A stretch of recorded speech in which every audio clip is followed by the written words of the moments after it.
8ویں صدی عیسوی میں جب شام میں مسلمانوں کی عمومی خلافت قائم تھی تو مسلمان اس وقت اپنی پوری طاقت اور عروج کے ساتھ دنیا میں موجود تھے۔ اس وقت کے خلیفہ الولید اول نے حکم جاری کیا کہ ہم اسلام کی سرحدوں کو پھیلائیں گے اور دنیا کے کونے کونے میں اسلام کا پرچم لہرائیں گے۔ انہوں نے اپنے کمانڈر طارق ابن زیاد کو حکم دیا کہ وہ اندلس موجودہ اسپین پر حملے کی تیاری کرے۔ انہوں نے یہ جنگ کیسے لڑی اور کیسے اسپین کی سلطنت کو شکست دے کر اپنی سلطنت قائم کی، جو کہ پھر اگلے 700 سال تک اسپین پر حکومت کرتی رہی۔ طارق ابن زیاد جو کہ بربر مسلم سپاہی تھے اور اسپین میں مسلمانوں کی فتح میں اہم کردار ادا کرنے والے رہے، وہ اپنی کوئک اور کامیاب جنگی حکمت عملی کے لیے مشہور ہیں۔ تاثرات سے معلوم ہوتا ہے کہ تاریخ میں ان کے جوانی کے بارے میں بہت ہی کم معلومات ہیں۔ ابن زیاد اصل میں نارتھ افریقن بربر قبیلوں سے تعلق رکھتے تھے۔ بربر لوگ اسلام کے ارلی مسلمانوں میں شامل تھے اور انہوں نے ارلی اسلامک فتوحات میں اہم کردار ادا کیا تھا۔ طارق اموی خلیفہ کے اندر جو کہ دمشق میں بیس تھی کے دوران خلیفہ الولید اول کے دور حکومت کے دوران ایک ملٹری کمانڈر کے طور پر خدمت گزار رہے تھے۔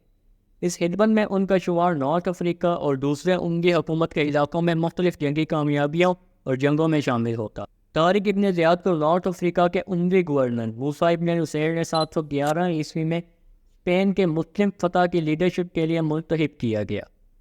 موسیٰ نے طارق کی لیڈرشپ میں پوٹینشیل دیکھا اور ان کو ایک اہم مشن سے منسلک کیا۔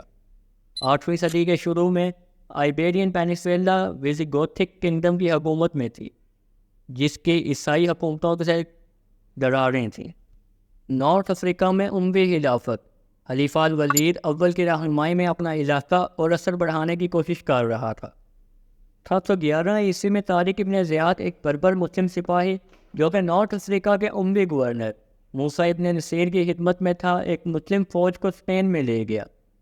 طارق کے لشکر میں بربر اور عرب سپاہی شامل تھے اور انہوں نے جبرالٹر اسٹریٹ یعنی جبل طارق پر سے جنوبی اسپین میں قدم رکھا۔ مسلم فورسز جو کہ طارق کی کمان میں تھی گواڈالیٹ ریور کے نام سے بھی جانی جاتی ہے کہ قریب ویزگوتھک فوج کے ساتھ جنگ شروع کی۔ جنگ آج کے ساؤترن اسپین میں گواڈالیٹ ریور کے قریب لڑی گئی۔ بھلے ہی کم تعداد میں ہونے کے باوجود طارق کے لشکر نے ویزگوتھک فوج پر اپنا رخ حاصل کر ہی لیا۔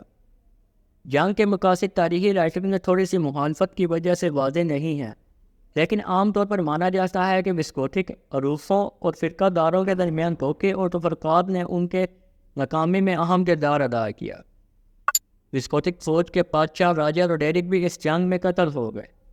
گواڈالیٹ کی جنگ میں مسلمانوں کی کامیابی نے اسپین میں مسلم حکومت کی ابتدا اور اسلام کے آئیبیرین پیننسولا میں پھیلنے کی مدد کی۔ جب طارق بن زیاد نے اسپین کے جنوبی حصے میں قدم رکھا تو انہوں نے اپنی فوج کو حکم دیا کہ جن کشتیوں سے وہ آئے ہیں انہیں جلا دیا جائے تاکہ کوئی بھی سپاہی واپس فرار نہ ہو سکے۔ انہوں نے کہا کہ اب صرف جنگ ہے اور اگر ہم جیتے تو فاتح کہلائیں گے اور اگر نہ جیت سکے تو ہم شہید ہوں گے، مگر واپس مڑ کر نہیں بھاگیں گے۔ طارق ابن زیاد نے اسپین کے مختلف حصوں کو فتح کرنے میں اپنے لشکروں کو ہدایت دے کر مختلف حصوں میں بانٹ دیا۔ جہاں ویزگوتھک کنگڈم کے ٹکڑے ٹکڑے ہونے سے مسلمانوں نے آسانی سے قبضہ جما لیا۔ آنے والے سالوں میں مسلم فورسز نے آئیبیرین پیننسولا کے اکثر حصوں پر اپنی حکومت کو بڑھایا۔ گواڈالیٹ کی جنگ اسپین اور اسلامی تاریخ میں ایک اہم واقعہ ہے۔ اس نے اسپین میں مسلم حکومت کا کئی سالوں سے بنیاد رکھی اور اس دور کے دوران ہونے والے تحقیقاتی، سیاسی اور عمارتی ترقیات کی ابتدا کی۔ مسلمانوں کی اسپین کی فتح نے اس علاقے پر ایک گہرا اثر چھوڑا، جہاں ادب، سائنس اور کلچر میں امیر وارث چھوڑا۔ گواڈالیٹ کی جنگ آئیبیرین پیننسولا کی تاریخ میں ایک اہم موڑ تھی، جو اسپین میں مسلم موجودگی اور حکومت کی ابتدا کو درست کرتی ہے، جو پھر کئی 100 سالوں تک جاری رہی۔